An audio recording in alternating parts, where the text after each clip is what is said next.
had his confirmation hearing, and the White House essentially staged a Tesla promotional event, complete with Trump carrying around handwritten notes about pricing like a car salesman on his first day.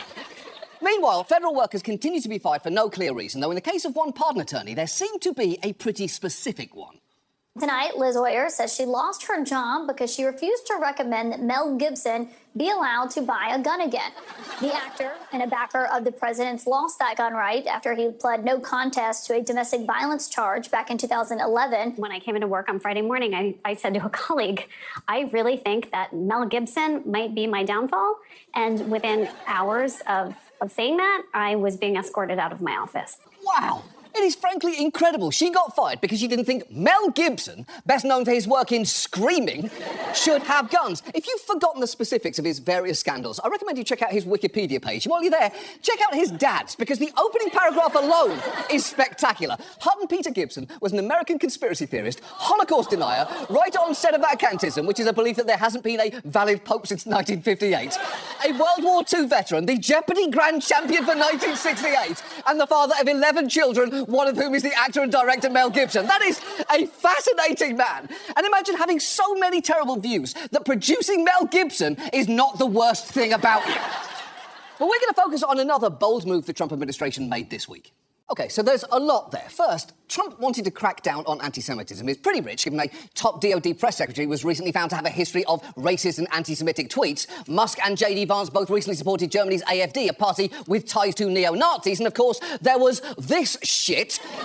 And that is all before you get to their efforts this week to make sure that this fucking guy, whose views on the Jews are, let's say, a matter of public record, got his guns back. Set all of that aside, clearly, you shouldn't be deporting green card holders for their views. And for what it's worth, regardless of what others may have said or done during those protests, Khalil himself explicitly said anti-Semitism and any other form of racism has no place on this campus and in this movement. It's also notable some Jewish students at Columbia rallied in support of Khalil this week, and while the word bitch in me wants to point out that's not how you spell the word fascism, I don't want to draw attention from the excellent pigs aren't kosher sign just a few feet behind it. That's the kind of pithy slogan that would turn Don Draper's head. He wouldn't hire a Jewish copywriter until pretty late in the show, but still, put that in your book, kid. Amid all the justified outrage, it is notable how little rationale for this arrest has been offered. When Mike Johnson was asked what specific crime Khalil committed, this was his response. If you are on a student visa and you're in America and you're an aspiring young terrorist who wants to prey upon your Jewish classmates, you're going home. We're going to arrest your tail, and we're going to send you home where you belong. OK, first, he's not on a student visa anymore. He has a green card. Second, aspiring young terrorist would be a great band name, but it's a pretty awful thing to call someone who engaged in protected protest. And finally, if you're going to do something this offensive, don't get cute about it. Just say, we're going to arrest your ass like a fucking adult. And it's not just Johnson making big claims about Khalil without support. The Department of Homeland Security, for instance, claimed he led activities aligned to Hamas. But when a DHS official was asked to back up that assertion by NPR, he had shockingly little in response. OK. I know that if he just told us he was a terrorist might sound like a joke, but anyone who's actually been through the US visa process can tell you, are you a member of a terrorist organisation is genuinely one of the questions they ask. I've ticked that box so many times. No, by the way, I've ticked it no. I cannot be clear enough about that. But maybe the most chilling statement this week came from a White House official who said the allegation here is not that he was breaking the law. That's a pretty alarming thing to say about someone you literally just arrested at his home in front of his pregnant wife. It seems that we've gone from innocent until proven guilty to innocent, but you know what? Get in the van anyway. The administration since pivoted to arguing they're deporting him under a provision of the Immigration and Nationality Act that gives the Secretary of State the power to deport any alien whose presence or activities would have potentially serious adverse foreign policy consequences. That clause is incredibly vaguely worded, and while there is no clear precedent for using it the way the Trump administration is trying to, as we are learning, they seem unafraid to test out new precedents. And Trump has already said this is the first arrest of many to come. And look, maybe you feel differently about the Israel-Palestine conflict than Khalil does. Maybe you don't agree with things that I've said about it. But if someone can be deported as a green card holder for speech in support of Palestine or anything else this administration objects to, that should chill you to the bone. And I'll be honest, anyone who's been through the US immigration process has probably had a lot of anxious feelings stirred up this week. I came here to start working at The Daily Show on a visa. When we started this show, I had a green card. And 5 years ago, I became a citizen. But I know what it's like to live in constant fear of being kicked out of somewhere you see as your home. That is what deep relief looks like. And look, this clearly isn't going to be the last assault on immigrants or the right to protest from this administration. There is still a lot of uncertainty about how this particular case will play out in the courts. But the public response to this should be unequivocal, because this arrest was a fucking disgrace.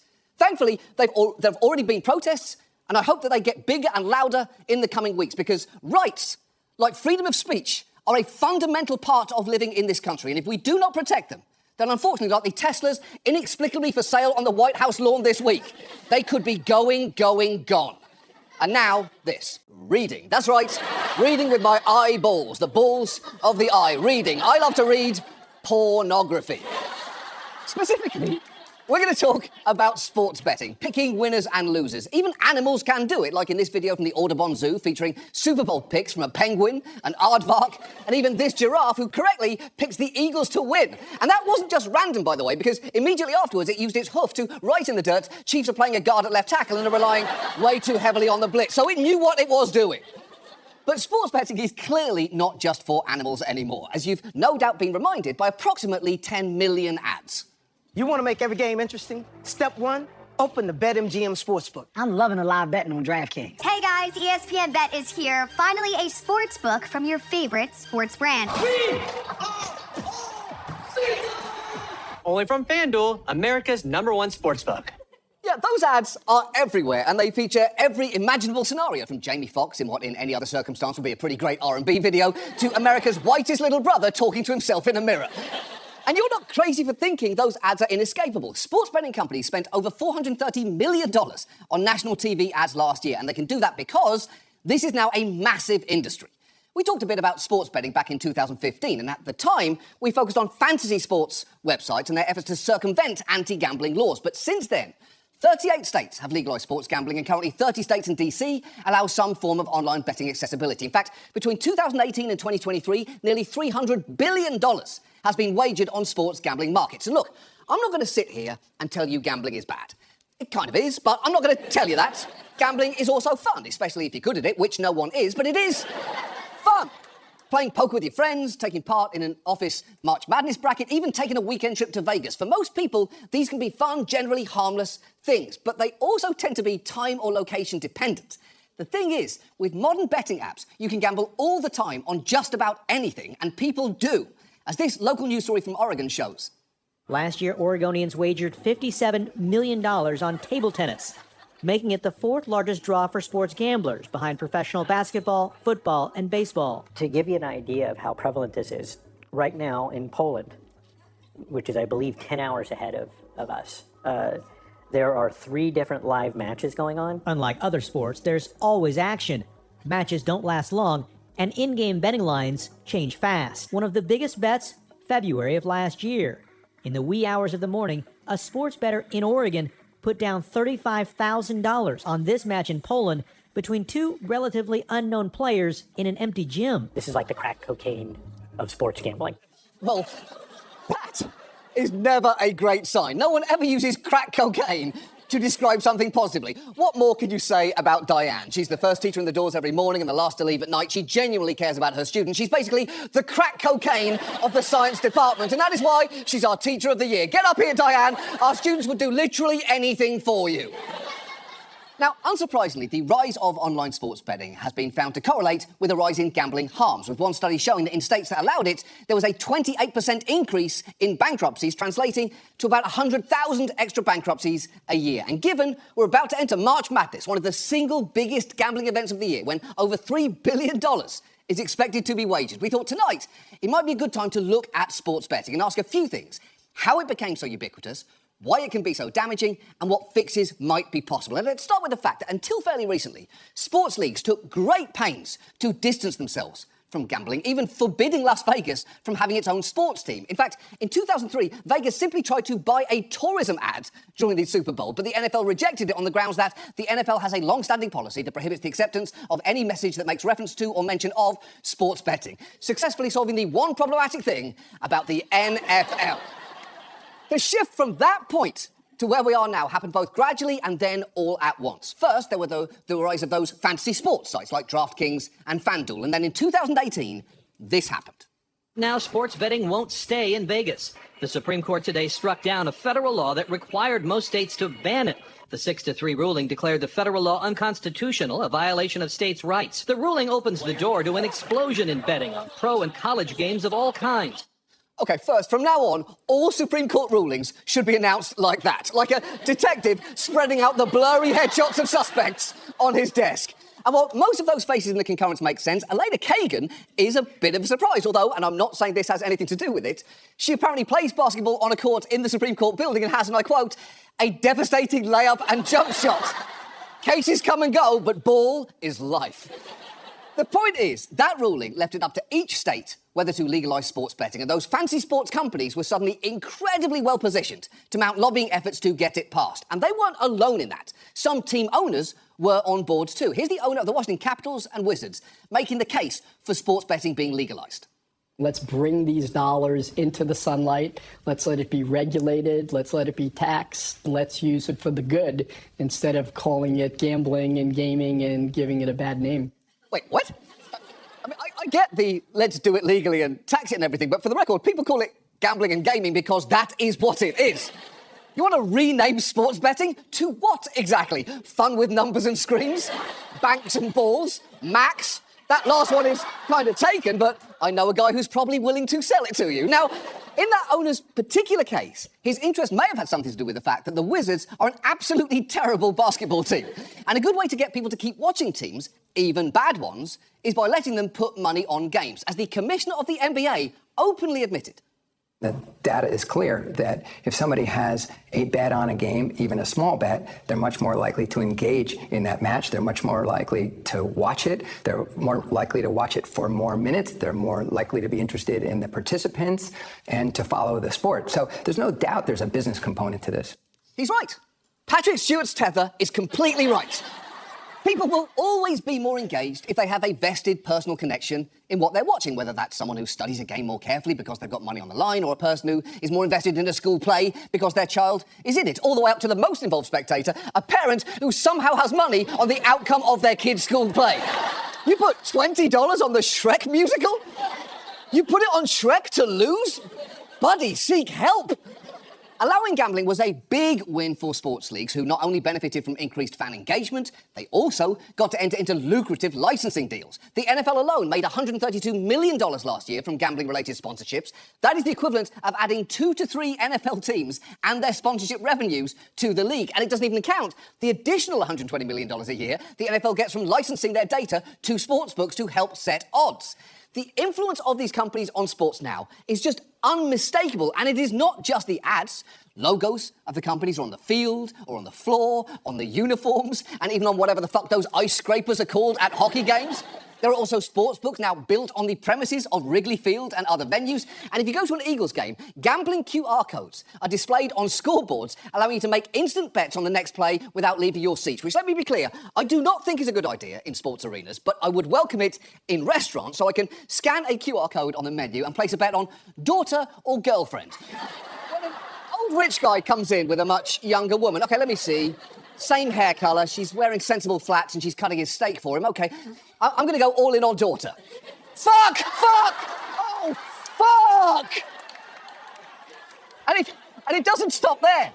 Broadcasters have got really comfortable with folding betting content directly into their programming. A look at our FanDuel live lines. The spread at 13.5. The over-under for the Dodgers at 103.5. Here's a look at the pregame odds for first period total goals, and tonight that line was set at 1.5. It is time for the Big Game Playbook, brought to you by ESPN Bet Sportsbook. Our betting expert, Aaron Dolan, is here. So, Aaron, we are going to pick wagers. You'll have one, I'll have one, Rex will have one. That'll be our parlay. Oh, come on. I don't want to hear from the betting expert before a game. I want the integrity of the broadcast to be maintained right up until the moment we get to see a breakfast pastry descending into a giant toaster and accepting its own death before emerging from it, only to be horrifyingly devoured by the victorious team. That is what I want from serious sports broadcasts, and to its credit, the Pop-Tart Bowl gave it to me. The point is, The predictions of the most optimistic team owners clearly came true. Instead of gambling happening in the shadows, it is now firmly above ground, and they're getting to profit massively from it. But crucially, the fact it's now available through apps on your phone has fundamentally changed the nature of betting in some very key ways. For decades, sports betting was limited to betting on just the games. Who would win, how many points the team would score, who will cover the spread. In-game betting allows the user to bet throughout the game. This is advertised at you the whole game long. It keeps you thinking about betting and involved in betting throughout the game. And if your bet loses mid-game, then you're pitched another bet to try to recoup your losses. It's true, you can be constantly nudged to bet on everything from who'll score the next point to what colour the Gatorade they pour on the coach will be. And look, insofar as any gambling requires skill, picking Gatorade colours really doesn't. You're not a brilliant strategist, you just got lucky and chose orange. It's the skill of a giraffe picking a Super Bowl winner without the sexual tension. Respectfully, that's a lot of neck what goes on there. Disrespectfully, what those little horns do. Apps also heavily push more complicated types of bets to customers, like parlays, where multiple different things have to happen for a bet to pay off. For instance, you might bet that the Warriors will win, Steph Curry will score 30, Draymond will get at least 1 3, and GP2 will be dressed like the basketball Hamburglar. If all 4 of those things happen, you win big, but if only 3 hit, you lose your whole bet. People love parlays because there is a chance they might pay off huge. Companies love parlays because they generally don't. Experienced gamblers actually call parlays sucker bets because of just how seldom they pay off. In fact, one study of 3 states with legalized gambling found that while parlays made up just over a quarter of all money wagered, they make up over half these companies' revenues. And what that means is ordinary people are getting exposed to extreme levels of gambling they might never have otherwise encountered. And it's now especially popular among young men like this guy. Chance Bowman is in his last year at the University of North Carolina studying business. And today's the first day of March Madness. How many bets did you have today? A lot. I used all the promos today, so I don't know, maybe 10, 12 parlays. How important is it that you can do this through a phone as opposed to going to a sports book? It definitely makes me a lot more inclined if I do it from like my phone or laptop than like physically going somewhere to place the bet. How many times have you actually gone and placed a sports bet somewhere? Maybe never. Right. Chance Bulmer was never going to physically go somewhere and bet in person. How would he when he'd have to first find his keys? Just based on Chance's general vibe, he has no idea where his keys are. Did he leave them at Brian F's dorm or Mike P's apartment or while chilling at Brian M's house? There's no way of Chance knowing where those keys are. But the promos he mentioned there can be appealing. A lot of these sites offer free money if you sign up, although you should know they have tons of fine print. A lawsuit in Massachusetts alleges that a DraftKings offer of a $1,000 bonus was only redeemable if a customer were to deposit 5 times that amount and then within 90 days place $25,000 in bets. And that's not the only way young gamblers can get reeled in, because, well, some states don't allow people to sign up for sportsbooks until they are 21. There are apps specifically designed to get around that. Yeah, it's not gambling. It's a social free-to-play sweepstakes with microtransactions to pay out real cash if you win. Available to teens when their brains are the most impressionable. What could possibly go wrong there? Also, for what it's worth, fliff might be one of the most upsetting words I have ever heard. It sounds like either one of the most innocent things imaginable, like a helpful cartoon chipmunk, or that little bit of flour that's on top of freshly baked bread, or something so disgusting it has its own Pornhub page with videos like stepmom Jessica Shine gets fliffed by personal trainer and his college advisor Rod Steele. But whether you are wagering money or fliff bucks that can become money, sports betting can completely change your relationship to the sport that you are watching. And that is something that is not lost on professional athletes, who can get a lot of gambling-related abuse online, as NBA player Tyrese Halliburton points out. I mean, if I were to look at my mentions right now, I'm sure the majority of them are about me fucking up somebody's parlay. I mean, LeBron. More than likely, you know, if I have a good game, it's just like, yeah, you're supposed to. If you have a bad game, it's like, why fuck up my parlay? It's like, I'm sorry, John. Right.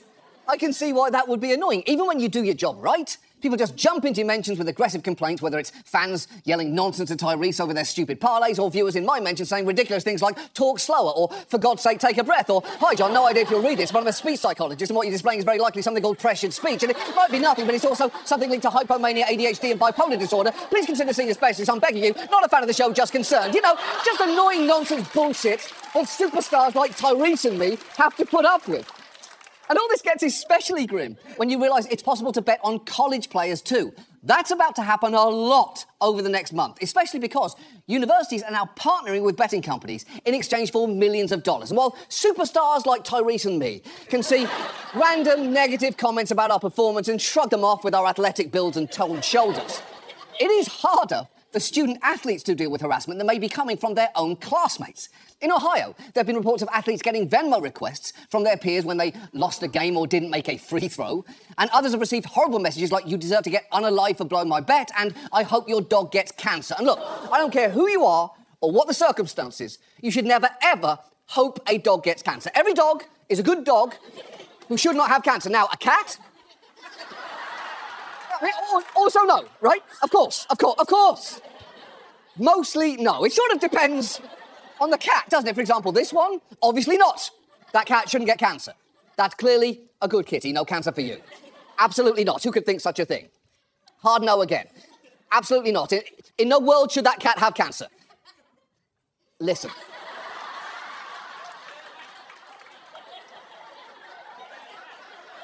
The point is, that message is clearly awful.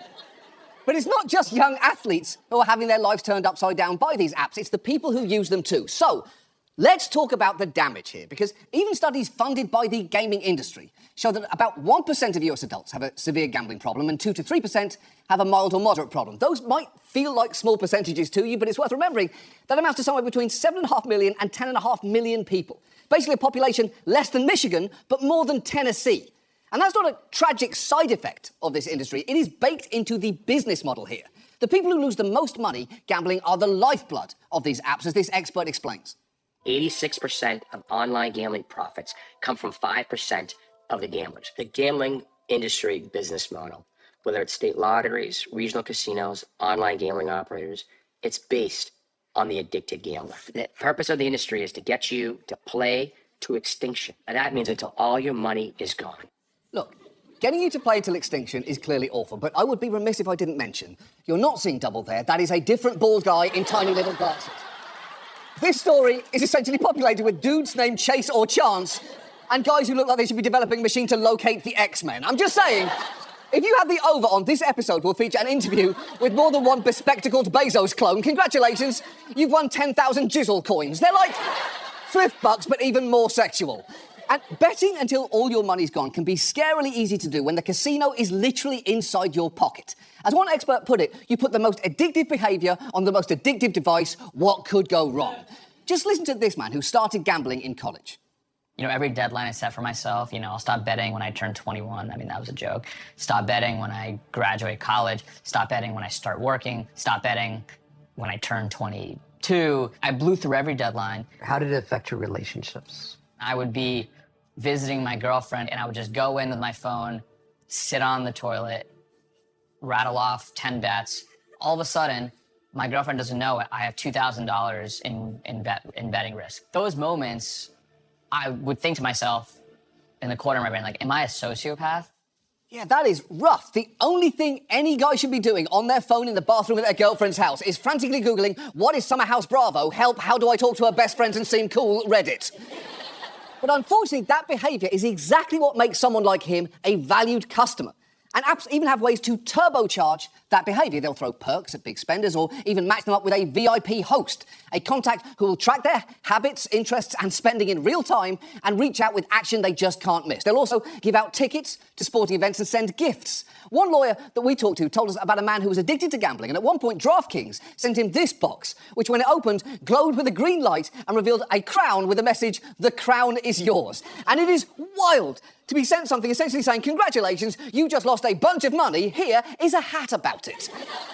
And it's not just bejeweled headwear. One woman sued DraftKings alleging its VIP tactics led her to lose about $153,000 in 4 months. Even as she was realising how deep in trouble she was getting, DraftKings was sending her perks like tickets to a Steelers game. She actually took her son along to that game, leading to a pretty awkward conversation. If they are only there because of their parents' gambling addiction, they should be doing what any kid does there, trying to get on the Jumbotron by waving their arms around like an inflatable flappy guy at a car dealership.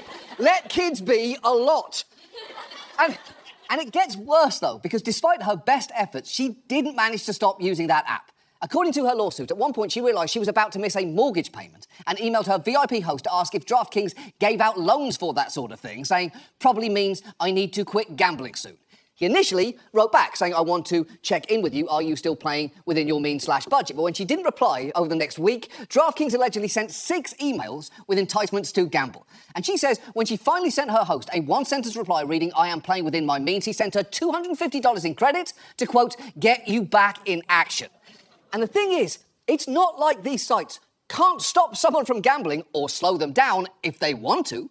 It is widely known many US sportsbook operators boost profits by weeding out winning customers. And sometimes they'll even try and claw back winnings. Take this man. He placed $3,000 worth of bets on a Women's World Cup game that BetMGM was offering at 66 to 1. And I'll let him take it from there. I ended up winning over $200,000. Here's 6:45 in the morning where my bets won and the money was paid out into my account. He began the process to first withdraw the maximum amount of $100,000 the next morning. But when he checked the app a few hours later, I looked at my account again and I saw that my balance was zero. They had canceled my withdrawal. They had rescinded all of the winnings. After a couple of calls to BetMGM, Benton received this email from the company's online gaming operations team, saying it sincerely apologized for the inconvenience, calling what happened an obvious error, meaning they voided the wagers because the odds were clearly incorrect. That is obviously infuriating, but the most insulting part might be the company apologising for the inconvenience. Stubbing your toe is an inconvenience. Getting stuck in traffic is an inconvenience. Having $200,000 grabbed back from you feels fucking criminal. And while BetMGM did end up paying that man, they only did that after he went to the media. The point is, the data collection that lets these companies weed out successful customers could presumably help them identify those with addiction problems and direct them to help. This man, a recovering addict, took advantage of the UK's public information laws to access the data that Flutter, the parent company of FanDuel, kept on one gambler there. And he was startled by how much it revealed. On this particular one, he played slots for 3 to 4 days straight. They knew the life state, the customer life stage he was at, so win back, they described it. So people that have given up gambling for a while and they're trying to get them to come back. There's also like 2,514 deposits in a year, which is about 7 a day. So these gambling companies that know when we're most impetuous, that there's reams and reams of data on us. What kind of match is that for the adolescent male? It's not a fair wager. Do they have enough data to pinpoint potential problem gamblers? Oh, without a doubt. Yeah, they know the people that are addicted. Yeah, it should be pretty obvious someone doing 7 deposits a day is addicted. Anyone doing anything on an app 7 times a day deserves a check-in. If you post more than 7 Instagram stories a day and you're not in Barbados or at the Cowboy Carter tour, Instagram should hold an intervention. And that is the thing. Every part of this system is set up to reel gamblers in and then keep them playing. And the whole sports ecosystem is now suffused with it, from the ads to the games themselves to even that journalist who, in a good piece about the problems of sports gambling, at one point had to make this disclaimer. Full disclosure, when I work at the Tennis Channel, I sit here. The DraftKings Fund, download the app. That has got to be a demoralising thing to have to do. It'd be like if I told you after all these years that I've been sitting behind a desk sponsored by the Sackler family. It would make you question some things. The point here is, it seems everyone in the sports world has now become compromised by an industry that is able to prey on its most vulnerable customers with incredible precision. And when you know all of this, you start to understand where this woman, a member of a Gamblers Anonymous group, is coming from when she talks about feeling like a target. When you don't go to your drug dealer, he doesn't usually show up and knock on the door and say, hey, do you need something? You know, and that's what they do. Where is the concern for that person? I mean, I understand that it's a business, right? But with drugs, they held doctors accountable for prescriptions of opioids. With bars, they've held bartenders and you know, restaurant owners accountable for over-serving a patron. I'm accountable 100% for being an addict and falling into the path and losing my way. I'm responsible for that. But I'm not the only one that's responsible. Exactly. I've got to say, it is notable that you've seen a bunch of people in this story take accountability for their gambling habits. But I'm yet to see a single team owner, TV exec, or gambling app CEO say, you know what, this might actually be our bad too. So what do we do here? Well, I am not saying sports betting should be banned completely. It was around before it was legal, and even if you criminalise it, it'll just keep going. But it should be this easy to lose this much. And the thing is, some states have laws in place, they just don't enforce them. For instance, in Iowa and Tennessee, sports betting companies allowed gamblers to put money into their accounts with credit cards, even though the state had outlawed that. And in Indiana, dozens of people who had enrolled in a state program to block themselves from betting were nonetheless able to wager hundreds of thousands of dollars. So states Merely enforcing the laws they have would be a good start, but we clearly need new ones too. For instance, we could eliminate in-game prop betting on college sports so that student athletes are less likely to be sent wishes for their dog's death just because they missed a free throw. We could also restrict things like VIP programs. The UK actually did that in 2020, requiring companies to do things like check on whether gamblers could afford the amounts they were betting, and regulators have since reported a 90% reduction in the number of customers in VIP programs, suggesting these programs are preying on people who cannot afford to be a part of them. Honestly, it feels like years from now, we're going to look back on this era and say, what were we doing? I mean, about a lot of things, generally, but in this case in particular. And we can change the trajectory here. We did it with cigarette advertising. Anchors used to smoke and advertise cigarettes on TV, but once we saw the harm they did, we put limits on what the tobacco industry was allowed to do, and we made people more aware of the risks. And I would argue we should at the very least have some of the same advertising restrictions on these apps that we put on cigarettes. And until that time, those ads should have to be much more reflective of what these companies actually do to people.